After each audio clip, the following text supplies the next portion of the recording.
Good afternoon, everyone. I'd like to welcome you to the Pitt County Board of Education March the 5th meeting.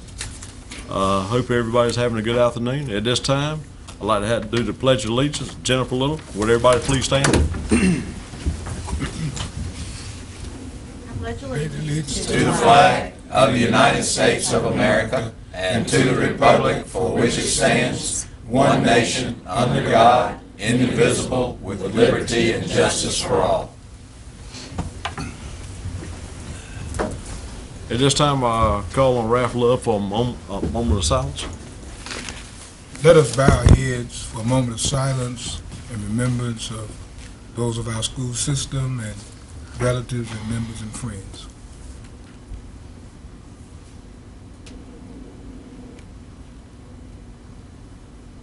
Thank you. Amen. At this time, do I hear any motion on the adjustments to the agenda? Mr. Chairman, Yes, sir. I would like to make a motion that we move item 6C up to right up under item 6 For the first item under for the first item on new business. I got a motion on the floor. Second. I got a second. Any further discussion? If not, let's vote. Hold on a minute. They're telling me our voting is not working. So we're gonna have a manual vote tonight. So you can put the voting to the side. All those in favor say aye. Aye. All opposed? Ayes have it. Public expression. Alex Wood, Aiden Middle School. Would you come forward, please?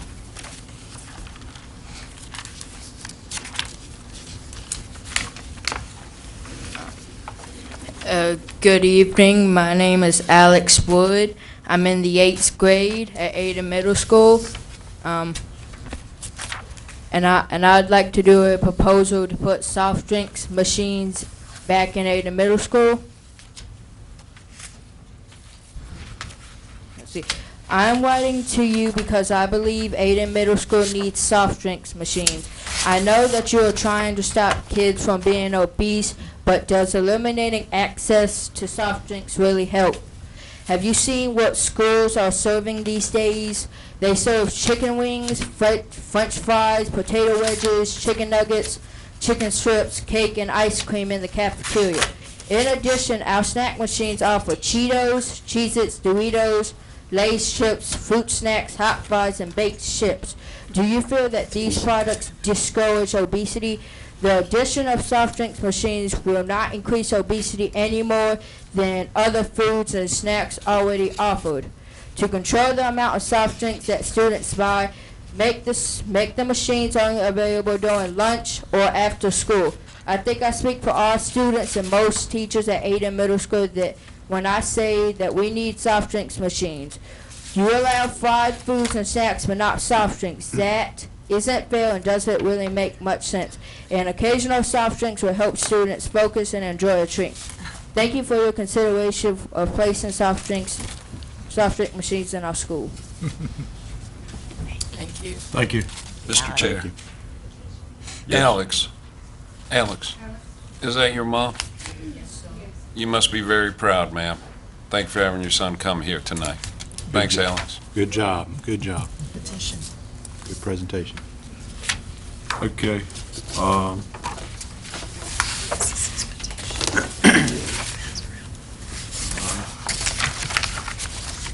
This time we got spotlight and teaching Michael Cowan. Good evening.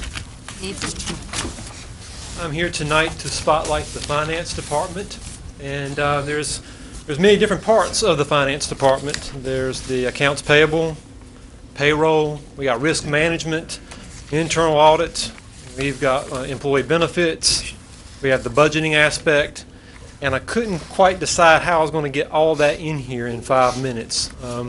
Between 5 and 30 minutes was my plan. But so I decided just to concentrate on accounts payable and payroll. And I must say that Joey set the tone last month when he got before you and proceeded to tell you that he had the hardest working, most dedicated department here in Pitt County Schools. And I don't doubt for a second that that is true in his mind. But I'm here tonight to tell you why I believe that the Accounts Payable Department and the Payroll Department are the hardest working, most dedicated departments of Pitt County Schools. So bear with me, because I got a lot to get in. If I don't get in, I can't go back to work tomorrow. The Accounts Payable Department is made up of one Accounts Payable Supervisor, Ms. Sue Everett, who's here tonight. We have a local Accounts Payable Accountant, Janine Mitchell, and one federal Accounts Payable Accountant, Carol Gordon. Accounts Payable processes and pays invoices and expenses for all of our schools, central office, transportation, facility services, community schools, technology, as well as the annex and all other outlying areas. Last fiscal year, the Accounts Payable Department processed approximately $69.4 million in general non-salary expense. The department processed approximately 7,000 purchase orders, twice as many invoices, and cut over 21,000 checks to the vendors of Pitt County Schools. This works out to over $23.1 million per AP accountant, over 2,300 purchase orders, and 7,000 checks processed per employee. The responsibilities of the Accounts Payable Department include, there's a list of them here, entering purchase orders, requisitions into the Accounts Payable system, processing and scanning all orders for all sites, verifying applicable purchase order approvals and thresholds, verifying and reconciling the difference between purchase orders and invoices, accruing and paying appropriate state and local taxes, requesting money from the state treasurer to cover weekly expenditures, paying all taxes and filing the tax returns, sending refunds and transfers to Department of Public Instruction electronically, ensuring all applicable federal stimulus purchases have been made properly and bid out properly per the IPS system, balancing state and federal expenditures with DPI monthly, working with school staff and directors on closing out all open purchase orders on a timely basis, working with school staff and directors on the appropriate and allowable use of general expense funds, verifying that vendors have not been debarred by the state of North Carolina before purchases are made, processing all federal budget amendments per the state's BUD system, reconciling the state bank account, processing all vendor tax statements, providing all valid documentation and samples to our auditors during the audit process, and verifying and processing all payroll deductions monthly through the Accounts Payable system. One of the most important duties of Accounts Payable is to be what I call the gatekeeper, analyzing all purchase orders and invoices and checking for the appropriateness of the items being purchased and that valid approvals have been made. Given the number of purchase orders that come across our desks on an annual basis, this is a very timely and demanding responsibility. Now for Payroll Department. The Payroll Department is made up of one payroll supervisor, Deborah Baggett, who's also here tonight. She not only is the payroll supervisor, but is the assistant finance officer. There's one lead payroll accountant, Mr. Sonny Barr, right over here, who, after he finishes his day of work here with Pitt County Schools, goes to a second job every day. And four payroll accountants, Julie Peden, Marilyn Harris, Ruth Kaminsky, and Penny Strickland. Last fiscal year, this payroll department processed payroll totaling $122.6 million. Department processed over 62,700 payroll checks for over 4,500 individuals. This equates to approximately $24.5 million per payroll accountant and over 12,500 checks per payroll accountant.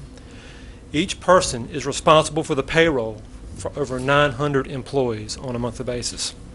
Responsibilities of the payroll department include the processing of certified payroll, classified in payroll, teacher supplements, administrative supplements, longevity pay, clinical stipends, coaching supplements, bus payroll, dual employment payroll, child nutrition payroll, substitute pay, mentor pay, annual leave payouts, bonus leave payouts, short-term disability pay, workers' compensation pay, remediation and after-school tutoring contracts, facility services payroll, after-school payroll, community schools and recreation payroll, wage verifications, supplemental retirement withholdings, wage garnishment withholdings, calculation of comp time and overtime pay, employee loan payments, employee W-4 updates, annual processing of employee tax statements, the W-2s, processing annual installment pay, processing leave transfers, processing all retirement applications, and finally, the daily support of our school secretaries and employees with payroll questions. All of this payroll processing must be done with very tight and defined deadlines that cannot be missed. In fact, missing a payroll deadline is not an option. Old saying is you don't mess with a person's children or the money. That's right. And I was just telling Sonny today that if we mess up on payroll, somebody comes to our office mad, I got enough room for one person underneath my desk, and that spot's taken by me. So we can't be having any mess up of payroll. Duties of accounts payable and payroll are reoccurring duties that never go away. My favorite saying within the department, they know what it is, because it is what it is. It's never going to change. These duties are going to be here as long as we have a Pitt County school system.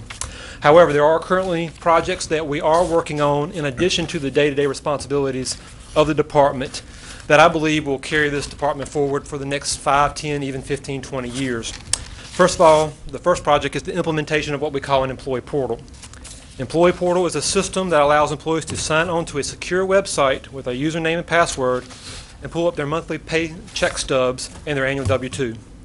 The system was implemented at the beginning of the school year. The employee portal will allow us to cut down on the printing of checks and allow employees to access their pay stubs electronically. Our goal as a finance office and payroll is to go completely paperless over the next school year and allow employees to use only direct deposit and then use the employee portal, which will save the school system a significant amount of processing and paper money. The second project is implementation of a school-wide automated time and attendance system. Now, we haven't quite started this. We're in the process of doing that right now. The plan is to have the system installed, implemented, and in use at the central office by the beginning of next month. You're the first to know that, other than Dr. Emory, because the staff doesn't know it yet, but they will soon. The system will allow staff to clock in and out electronically, and time will be recorded and downloaded into the payroll system. The system will provide better oversight of labor and thereby increase efficiency and better manage our labor costs at the central office. As an added advantage, it is very cheap to do this. It's only costing us $125 to add this system on to our current payroll system. So I like that it was very, very cheap. Plans to start with the central office and expand that to one of our assigned attendance areas at the beginning of the next school year, and hopefully out to all schools by the end of the next fiscal year. And finally, another project that we're working on is in conjunction with the PCAE to implement the new pay calendar for our 10-month staff starting with the 2012-13 school year. New legislation requires that 10-month staff no longer be prepaid. Currently, 10-month staff receive a full check at the end of August, which equates to the prepayment of approximately a half a month of service. Under the new calendar, 10-month staff can only be paid for days actually worked in each month. Now, there has been some conversation of this being changed.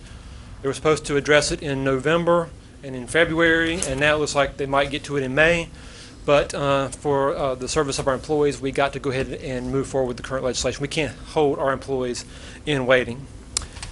We have developed a new calendar that complies with the legislation and are in the process of communicating that out to our staff. Again, we've worked very closely with the PCAE, kept them in step with every single thing that we've been doing.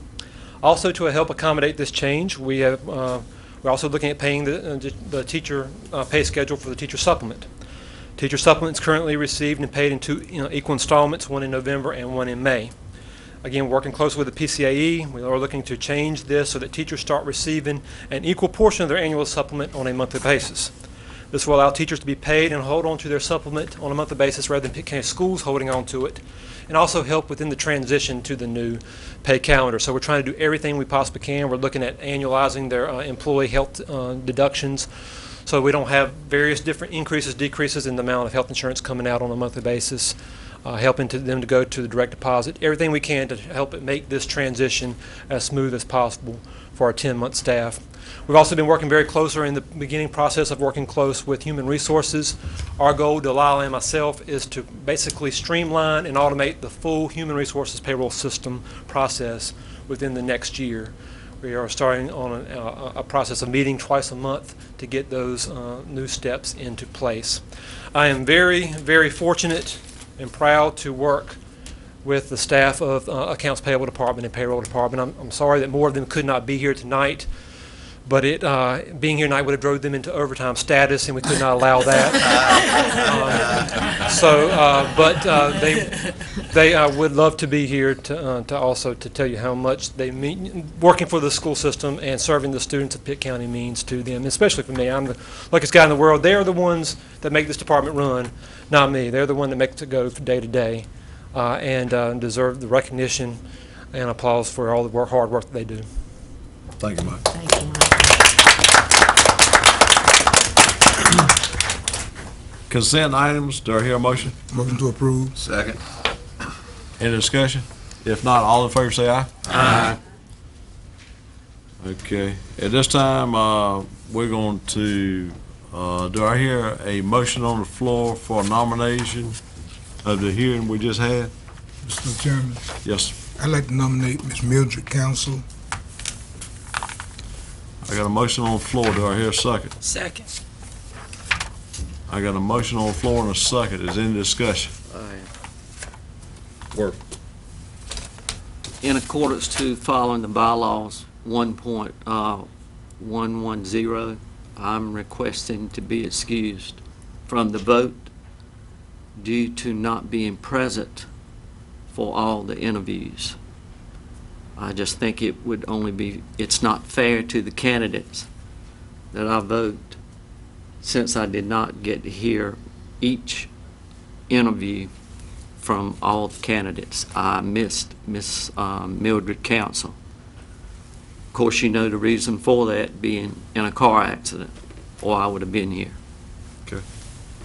Any more discussion? He has to be excused by the majority of the remaining members to be excused from the vote.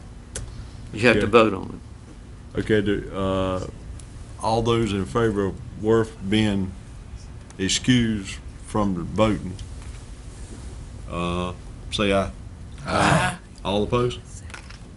Okay. Worth, you're excused. All right, we've got a motion on the floor and a second. Is there any further discussion? If not, all in favor say aye. Aye.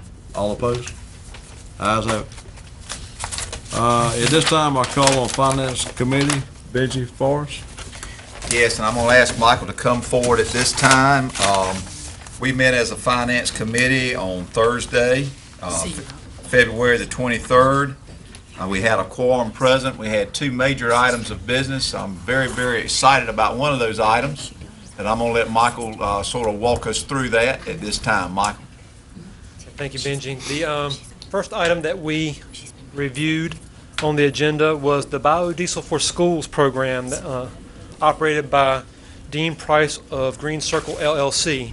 I've met several times with the Dean over the last 2 to 3 months, and it took me a couple times to get it, but I think the light bulb finally went off in my head, and I'm like, this is a way to make money. So, but other than that, this is there's got a lot of different good aspects to this process, and I'm going to walk you through that over the next couple minutes. This is a program that would operate as a system-wide fundraiser for Pitt County Schools to support the overall operations of the school system.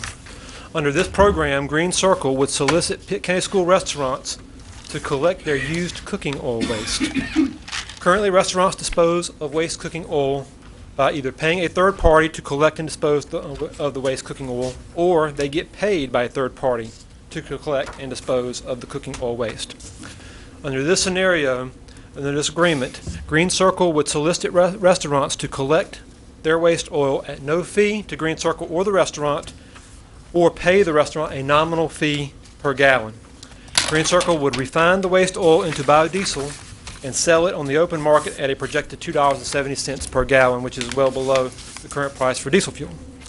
Green Circle would look to collaborate with local organizations to market such services for Pitt County Schools.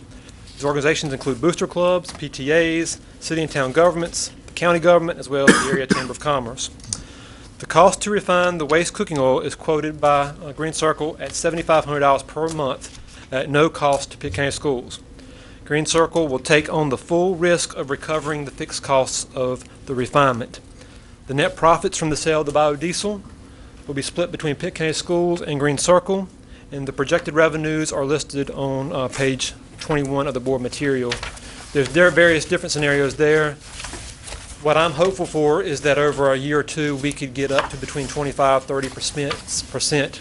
I'm trying to say that to convince myself that would be a conservative estimate, which would be an investment or profit of somewhere around $150,000. Pitt County Schools can use the profits derived from the sale of biodiesel to support overall costs of the school system, or invest the profits in infrastructure needed to one day refine the oil ourselves and create biodiesel fuel 100% on our own, and thereby collect 100% of the profits on our own. This is a project that, in review, the risk is on Green Circle to go out and hit the road and work with our various partners in the county to gain business for us on behalf of the school system. It's a fundraiser. It's like the cookie dough man coming into the schools and splitting the profits with the school. But this way it would be support the overall operations of the school system. And it's a very intriguing project. It's a very environmentally safe process. And I'll have hopes that it will be able to generate some profits for us and help to balance our budget during tough times. Mr. Chairman, I've got a motion and then a comment. Okay. Motion is that Pitt County Schools move forward, endorse, and allow Green Circle to move forward with this fundraising effort. Second. I got a motion and a second on the floor. Now, comment. Comment. Mr. Chairman, I'm very, very excited about the potential that this project would have in a lot of different areas. Number one, it will provide for the community as a whole in Pitt County to be able to be a part of something that not only can make money for our county and for our students, but it would also be a green energy, very, very safe, environmentally type promotion of that type of industry for our students and for our community as a whole, and could develop into something very, very major for us down the road in terms of energy and for energy production in Pitt County and for the students of Pitt County. Anybody? Barbara? This is a contract with this particular company with safeguards regarding the school system. Yes, we will have that contract fully reviewed by legal counsel before signing off on it, to make sure that there is safeguards in there, set up in there to protect the school system. And also the committee also discussed allowing the overall split between the two to be negotiated as part of the overall contract process. Because I was thinking with this kind of thing, if someone were to get burned or numerous things fall in the pot or whatever, would we be covered? Yes, we will make sure that all the liabilities are covered, and that risk is not on us, but it's on the Green Circle LLC. And I'll have the legal counsel also make sure of that as well. Thank you. Anybody else? If not, all in favor say aye. Aye. All opposed? Thank you. Okay, Mike. Now, the second item up for discussion at the Finance Committee was concerns to the current year budget as well as next fiscal year's budget, specifically with concerns to local appropriations.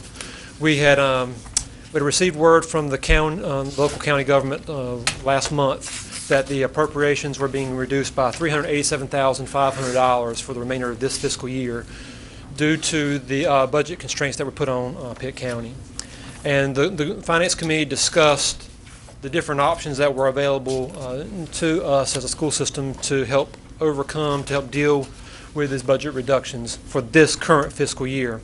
Dr. Emory had put together three different criteria, three different suggestions that I presented to the Finance Committee, and those were to put a 1% freeze on school supplies and equipment budgets, and a 5% freeze on central office budgets that are locally funded, and at the superintendent's discretion to freeze all travel for adults that is paid through local funds. This would not include the daily IRS mileage rate that we must pay employees to travel from one job to the next. And also at the superintendent's discretion to freeze all non-essential position vacancies paid through local funds, which would primarily be clerical and custodial positions for the remainder of the year, knowing that we might have to employ some substitutes during that time frame to finish out the year, but no position placed into a full-time position for the remainder of the year on those non-essential positions. The committee reviewed that and agreed to allow that discretion to the superintendent moving forward for the remainder of the fiscal year to help deal with the $387,500 reduction this year in county appropriations.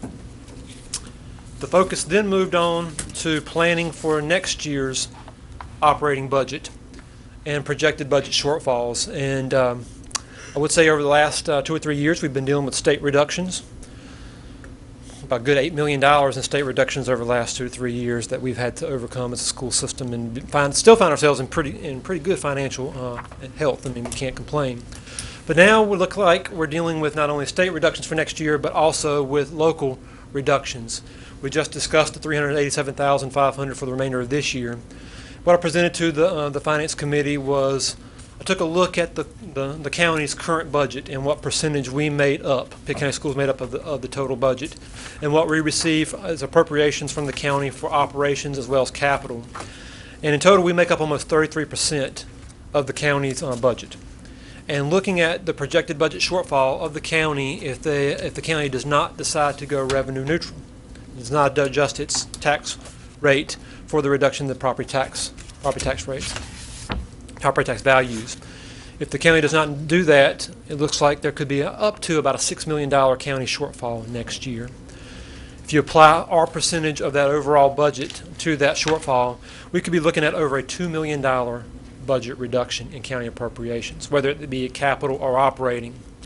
This is where it gets a little bit more difficult, because we've talked about low wealth allotments a lot in the past, and we provided that information to the Finance Committee at our meeting.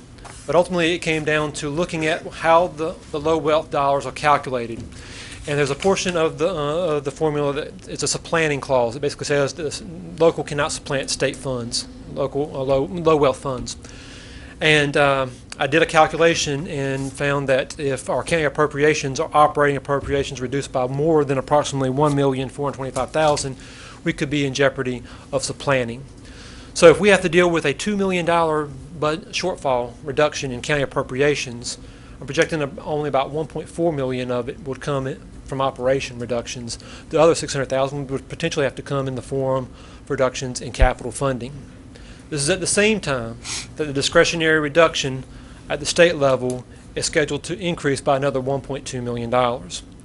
In addition to that, I'm projecting there's another $350,000 worth of reductions we just don't know anything about yet, because the rate of health insurance is increasing at the state level. The retirement rate is increasing. It's going from like 13.12% to over 14.3%. Health insurance itself is increasing by about $200 per employee. That's our cost as an employer. So when you add all that in there, I don't have confidence that we're going to receive increases in state allotments just to overcome the increased cost of benefits. So I'm putting a little bit more in there as a projected shortfall. So in summary, we could be looking at up to a $3 million reduction in operating allotments, both on a state and local perspective next year. Now we know that as a board, as a finance office, superintendent, we usually go the most conservative route, the most aggressive route. It's always easier to come back than have to take away later. And I would hope, in looking at it and analyzing it based off the information that we have available to us now, that that's the approach that we would be taking in projecting a $3 million reduction. And again, that's not even including capital. That's another $600,000 on the capital side. But with that being said, we must now start the budget planning process. The committee did look at the option of using one-time money to fund 25% or more of the overall budget shortfall, but knowing that there will have to be a significant holdback of allotments in this next round of budgeting process as we move forward to planning for next year. Again, it's conservative, it's an aggressive approach, but it's much easier to be able to come back with later. It's paid us dividends over the last several years, and just to get the ball rolling, I think that's where the committee decided to start looking at in going forward over the next couple of months. And naturally, as more information comes out from the state and local government, we'll be reacting accordingly, doing everything I can to crunch numbers and do projections on my side and try to limit the impact as much as possible on the schools, specifically within the classroom. But given the level of reduction, it is what it is, and we just got to start dealing with it. I got a question. Tell me again what you said about the insurance with $200. The employer's portion of health insurance We currently pay for every employee in Pitt County Schools, whether it's state, local, federally Right. funded, we pay $4,931 in health insurance for that employee. Now, that's in addition to what the employee has to pay on their own. Okay. Now, we're looking at that going up to over $5,100. That's already in legislation. It's already been approved. It's the second year of the continuation budget. How that will be impacted in the final version of the second year of the budget, I don't know yet. There's a potential it could come down. There's always a potential it could go up based off of the actuarial values of health insurance. And the same thing with the retirement. Right now, we pay, as an employer, state, local, federally funded employees, we pay 13.12% into the retirement system per employee. That is going up to over 14% next year. And that don't sound like a big deal, but when you talk about a $122–150 million payroll, that one little 1% adds up quick. And 3,500 employees times a couple $100 adds up quick as well for health insurance. Jill?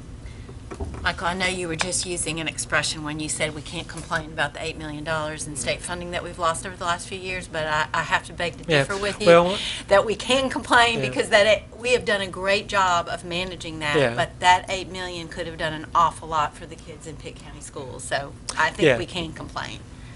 I agree. I mean, that my position was we can't complain how we dealt with it. I know that. I just wanted to clarify that we can do a lot of complaining about that's right. what's not happening because of that cut. Okay, thank you, Mike. All right. This time we call on Operation Committee. Sean? Mr. Chair, we had a Operations Committee meeting on February 27th. There was a quorum present. I'd like to invite our good friend, Mr. Aaron Bollier, to give his presentation from there. Thank you, Mr. Kenny. Good evening. As Mr. Kenny mentioned, we did meet on February 27th. We had 12 items on there. I'd like to go through those very quickly, try to answer any questions you may have. The first item of action or of committee was approval of the minutes of the January 23rd meeting. The second item was a change in meeting time, was from the previous meeting. It was discussed and decided to leave the meeting time at 5 p.m. on the fourth Monday of each month. The next item was a review of the facility services repair and maintenance budget. We are very, very understanding of the constraints and the restrictions that face us as far as a district when it comes to budget, but we did review the facility services repair and maintenance request. This is not something that's requiring board approval. This is a normal part of the budget process. This request will go to the Finance Committee as part of the overall needs and request of the district. And the facility services repair and maintenance budget was proposed for the 2012-13 school year at $3,460,607. That's a line item breakdown of their budget that was provided. The next item is the only item that would actually be recommended and needed for board approval. We were very fortunate last year in the management of the overall operation of plant that the Finance Committee allocated $423,000 of one-time money within the operational budget to deal with some facility/repair issues that had come up this current year. In your board material on page 24, you can see a reconciliation of that $423,000. We had already sought and received board approval on the bus garage fuel tank issue, the J.H. Rose chiller, and Chicad parking lot lights totaling $270,000. In order to expend those funds and use those funds before year end, we're requesting actually 4 items that were proposed in next year's capital outlay budget, but in order to offset some of the needs and some of the expenditures we're trying to utilize in this remaining pot. It would be to take the old boiler room at Grifton and actually convert it into a classroom. That boiler is no longer active.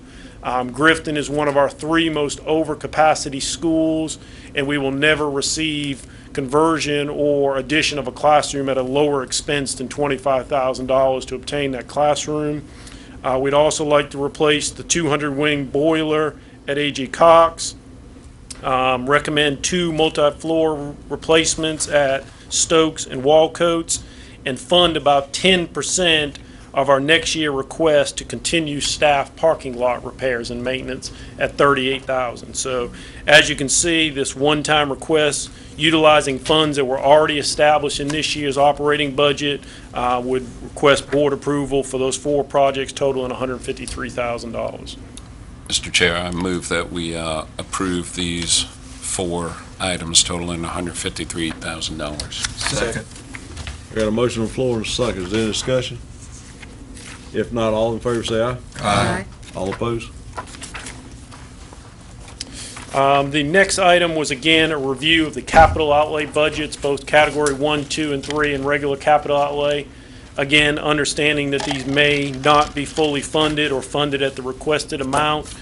We had over $4 million worth of requests in next year's budget.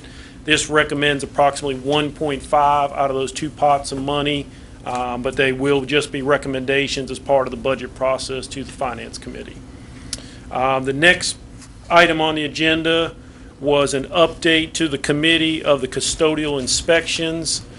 We are very proud of completing the first round of custodial inspections, ranking our schools 1 through 36. One school that was recently renovated was not considered in this year's calculation, but the other 36 campuses were. We are following through with that information to all of our schools, setting up training process, working basically within our own current structure to provide what once was funded and managed by a 7-person department. None of those positions currently exist in Pitt County schools. We used to have quality control that worked with our custodians, trained our custodians, but this has all been done within existing staff, and we're very proud and hope to carry this process forward. The next item for discussion was a review of the athletic facility study that was provided for your review. This was broken down both high school, middle school, and K-8. It was an extremely valuable process to go out, compare all of our athletic facilities, but it was just unbelievably evident the pride and the amount of work that has gone in from both the community level and a school level in providing those athletic facilities. We provided a breakdown of not only the sports offered, but the facilities across the district and the comparison to those within those grade level breakdowns. The next item was to consider the 2 requests, one for a Chicod concession stand and the second for Conley athletic improvements that had been brought before the facility committee previously. Both of those items were acknowledged as needs, but something that would not be funded at this time by the committee, but for the staff to continue working with both students within the district to provide labor, but also community members in order to provide some assistance in designing and possibly building those structures in the future. The next item was an update on our energy performance contracting. We have met with the state. The state has agreed to bring 4 individuals, their entire department, here in May to review our schools on where we stand energy management wise, things that may be available for additional savings. They've agreed to work with us on trying to get Energy Star ratings for our schools, things that we feel will be very valuable in the long term for the district. And then the next meeting date was set for March 26th at 5 p.m. 2012 in the 3rd floor boardroom. Be glad to answer any questions, any concerns you may have. Worf. I just want to stress that at D.H. Conley, this was discussed during that meeting, that there were several community members that wanted to get together and put together bathroom facilities, concession stands, similar things that have been done at some of the other schools, to where the community provides really the funds and majority of the materials. They raise it and then they put it out there, and we did discuss that as an item, and it was stressed that the community would be allowed to do that as long as they follow codes. Correct. Right. Anybody else got a discussion? Thank you, Aaron. Thank you. At this time, I'll call on Dr. Emory. Thank you. If she's watching, congratulations to Mildred Council. We welcome her aboard, and anything we can do as staff, the administrative staff, to help her transition to this board, we stand ready to do that. I do want to say thank you to Michael and his department for all they do on a daily basis. Sometimes we see these people and we take for granted the hard work, and we appreciate not only your humor, but the hard work that goes with that and your good attitude. Also, thanks to Aaron. For those of you who saw the facility, the athletic equity study, a really good job was done in gathering that information. I think it helps us with our unitary status, extracurricular factor as well, so we appreciate that. I wanted to remind our board that we will meet at 6 p.m. on the 19th. Ken Sue will be here to meet with the board in closed session to talk about unitary status. And we are pushing our dates back for the meetings that we will have with the public, and we'll get those out to you. He asked that he would like to have the opportunity to meet with the board first before we had any public meetings, so we will be pushing those back as well. Also, just wanted to say that our teachers have been working really hard. I know they're under a lot of stress with all the change that's going on, and last Friday there was a huge commitment across this district in professional learning communities, led by our Race to the Top team, which is teachers and content area specialists, and led by Tom Feller. And it was clear that we have a strong, dedicated staff who are working hard to be prepared for those new standards next year, and I just want to commend all of them for their hard work. Thank you. Thank you. At this time, under my comments, I've asked Rob to come up and speak on Senate Bill 260. Yes, thank you, Mr. Peden. The chair asked me to give the board tonight just a brief update dealing with Senate Bill 260. As you're all aware, last year in June 2011, the state legislature enacted Senate Bill 260 into law. After that, I was required to submit a pre-clearance application to the U.S. Department of Justice based on the Voters' Rights Act of 1965.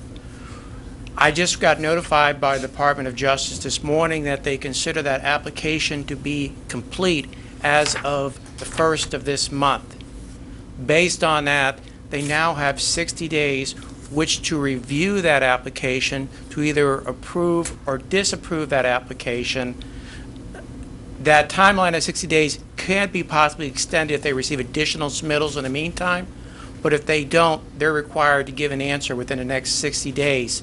Because as we know that the state legislature enacted this law reducing the Board of Education to 7 board members and reducing terms from 6 to 4, but this actual law that was enacted cannot be put into effect to approve by the U.S. Department of Justice. And because of that update that I received this morning, Mr. Peden wanted me to advise the board and the public of that. And if you have any questions, I'll happily try to answer them. So what you're saying is within 60 days, we should have some type of answer? If they don't get any additional submittals or information, yes. That can move that timeline back if they do. And it could be a simple rejection? It could be. All they told me is that the application is quote-unquote complete, as based on some recent submittals they got from the legislature, and that means now they can review the application. Anybody else got any questions? Can I ask a Okay. question? I apologize because you gave me this morning. I just haven't had a chance to ask you this, so I don't mean to put you on the spot. Do we have a right to request whatever most recent information the legislature sent to the U.S. Justice Department? So I know we've been getting copies of the things that have been submitted. Do we have a right so the board could see what is it that got submitted that now they consider the application complete? I would think so, based on the fact that, you know, it came from the state legislature, as a public body, as we are, and I do plan on requesting that from them so I can apprise the board of what was the last most recent information given by the legislature to the U.S. Department of Justice. Thank you. Is anybody else? The only question I'd have, Mr. Chairman, if I'm hearing you right, they haven't even considered this. Correct. Up to this point. Up to now, they've considered that the application was incomplete, and they've only now considered it at a point that they now can review the application. Anybody else? Thank you, Rob. Thank you. Barbara, comments? I would just like to offer a helping hand to Ms. Council. I think she's going to need it, and I hope that we each can reach out to her and help her achieve whatever it is she needs to achieve, which is understanding, interpretation, patience, and guidance. Jim? Well said. I would like to say that several of us had the pleasure of spending a little time at the Boys and Girls Club last Friday afternoon as part of the Read Across America celebration, and as usual, it was a lovely event. The kids were, even though most of it had been there all day since it was a teacher work day for them, they were attentive and enthusiastic, and it was great fun. So I encourage everybody when this rolls around next year to try and give a little bit of your time out there reading to the kids. Jennifer? I too would like to welcome Mrs. Council to the board, and I'm sure we'll all get to know her better, and I'm sure she'll serve at the best of her ability. I would also like to extend a congratulations to Elizabeth Romery, who was just recognized as, I don't even know the new title, it's a distinguished woman, I guess, but anyway, it's the former Miss Junior Miss of Pitt County. There was 24 girls in that competition, and most of it weighed on academics and talent and physical fitness and all that stuff. But anyway, she won, so congratulations to them, and she goes to J.H. Rose.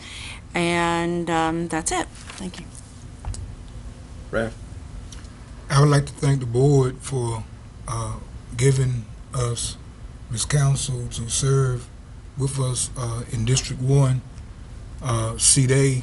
And as you know, since Michael, we have had to come back and give two positions, and this is the third person that would be sitting in the same seat. I'll have you to know a lot of people in District 1 called me and said, I'm a little afraid of that seat.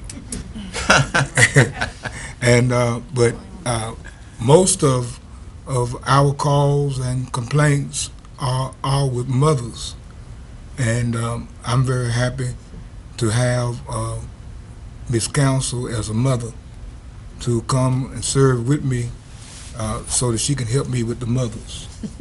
And I believe we'll do a whole lot better.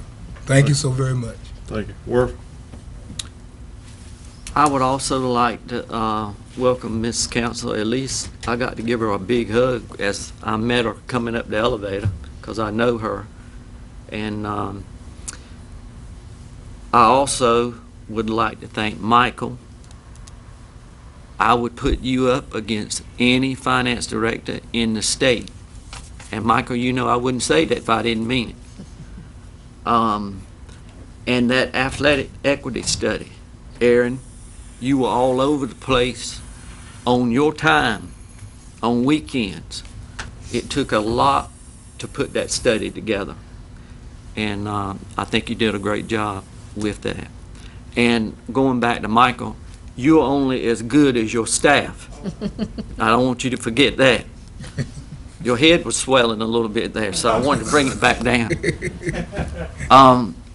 I would like to also say, and I've been requested by some parents and teachers and kids, and I would like that I've been getting a lot of calls from parents and children in regards to bullying and their kids not being treated fairly. Of course, you know I'm only hearing one side of the story.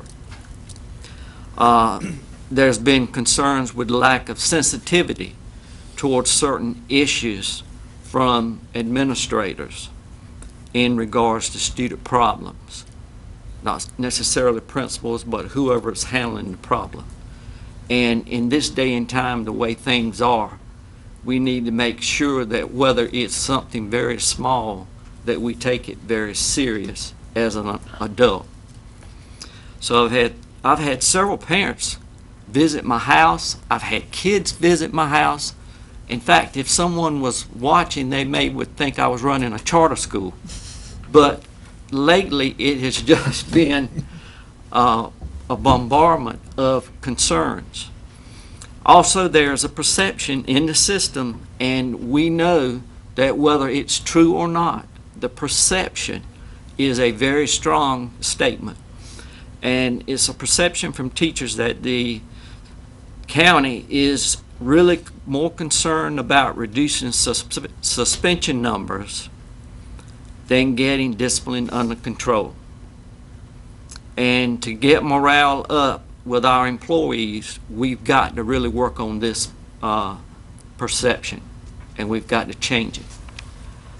I've had calls from some teachers, and these are not just from my district. Had calls from teachers stating that they are not getting due process in regards to their problems that they're having at their schools. They're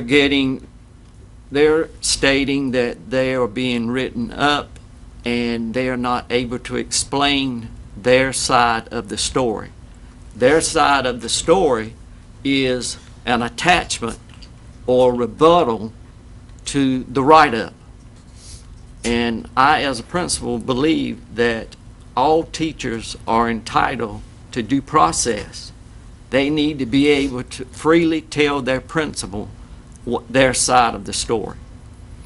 So I think these are things that we really need to look at, and I wanted to bring it to Dr. Reep's attention. And Dr. Reep, I will tell you that when parents call me, I always try to remind them the chain of command. Talk with the teacher, talk with the principal,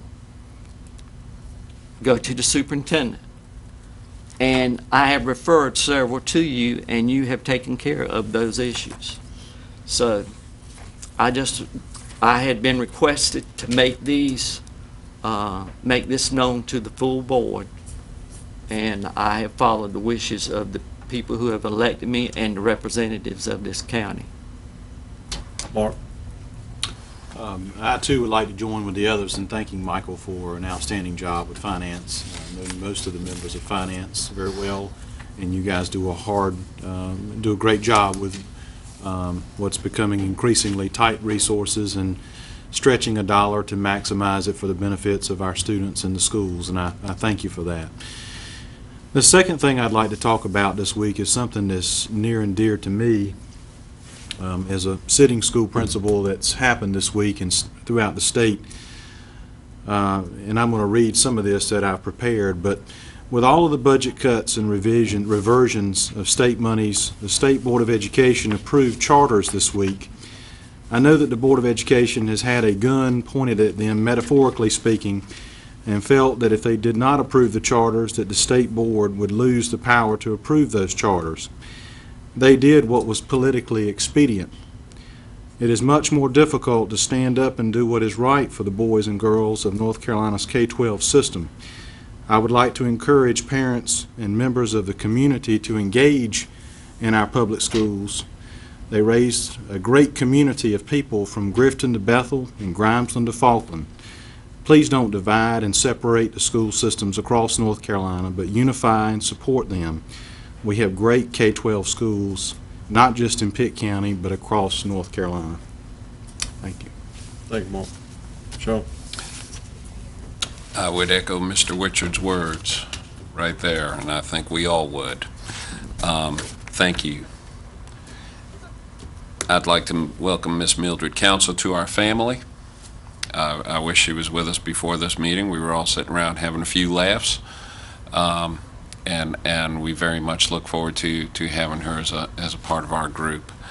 I'd like to thank Ms. Toller at Pactola School, who gave me an impromptu tour of the school. That I was extremely impressed with everything that is going on there. I was able to visit with the Grifton School over the past couple weeks.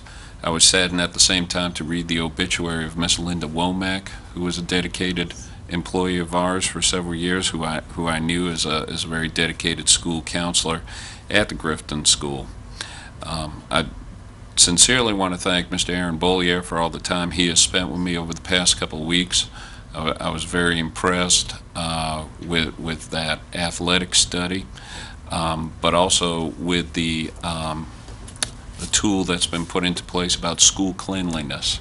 That's a lot more in-depth than the 30 seconds Aaron dedicated to the board tonight. I look forward to everyone learning more about that. I attended a nice page function on the 28th. I'd like to thank all those parents for their dedication. I very much enjoyed being with Barbara and Jill at the Read Across America function at the Boys and Girls Club last Friday. And lastly, I've been very much looking forward to the Teacher of the Year Awards this coming Thursday. I RSVP'd that I would attend, and this morning I found out that I've been subpoenaed to court on the 8th. My hope is that I will be at the Teacher of the Year Awards, but if I'm not there, please know that I'm there in spirit. It is a real honor that when we hold one up above all, that is just super impressive, and I really do want to be there to see that. Thank you, Mr. Chair. Thank you. Last but not least. Thank you, Mr. Chairman. I also would like to welcome Ms. Mildred Council to our Board of Education. Look forward to working with her. I'm also very excited again. I appreciate you giving me the opportunity to make the comment, but I get to echo it in, I guess, my board comment about Green Circle and the potential that it has for Pitt County schools in a lot of ways. We're still in the process of economically challenging times. I know the county commissioners, Tom, have got a challenging time ahead of them. We as Pitt County schools have too. I am very, very proud of the fact that working very intensely with the Finance Committee and with Michael, this past year there were a lot of systems in this state that had to lay off teachers and teacher assistants and different employees, but Pitt County schools did not have to do it. They did not have to do it because we took a proactive approach to making sure that we did the things that we had to do to have the necessary resources to keep that from happening. And we've got another challenge this year to make sure that that doesn't happen. We understand that the county commissioners have a big challenge too. We want to continue to work together because I think we've had a great relationship over the last 2 years. We want to continue to have that great relationship and do everything that we can to minimize any kind of reduction that would come to the schools. And this Green Circle project, I think, rededicates our purpose in that we will do and go beyond the call of duty to do what we have to do to raise funds, incorporate the community. Mr. Peden, we're looking at restaurants, being able to be a part of this, and we know you got a restaurant, so we know that you're going to want to be a part of this opportunity for Pitt County schools to make hundreds of thousands of dollars that can help offset any kind of shortfall that the North Carolina General Assembly or anywhere else that we might have to face. This can be a tremendous project for us.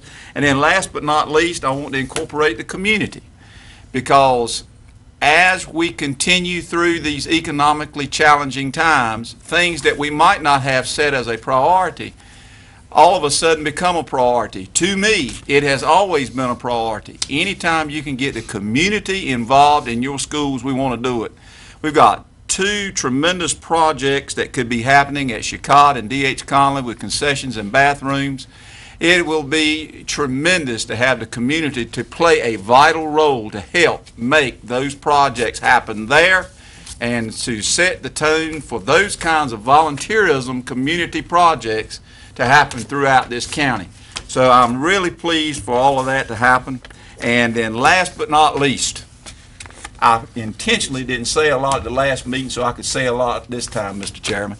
Last but not least, Worth and I piggyback a lot on issues that come before us as far as student issues, teacher issues, parent issues. It's a pleasure to work with Worth in tag teaming with that. And I want to say that I appreciate the cooperation that Dr. Emory gives us, because we do send it through the chain of command and it doesn't come back void. She helps us with that, and that is most appreciative, because I got a feeling, Dr. Emory, we're going to continue to have quite a few issues that come up that we're going to need your assistance on. Thank you, Mr. Chairman. That's all I got to say tonight. Do I hear a motion to adjourn? So move. Do I hear a second? Any discussion? If not, all in favor say aye. Aye. Thank you.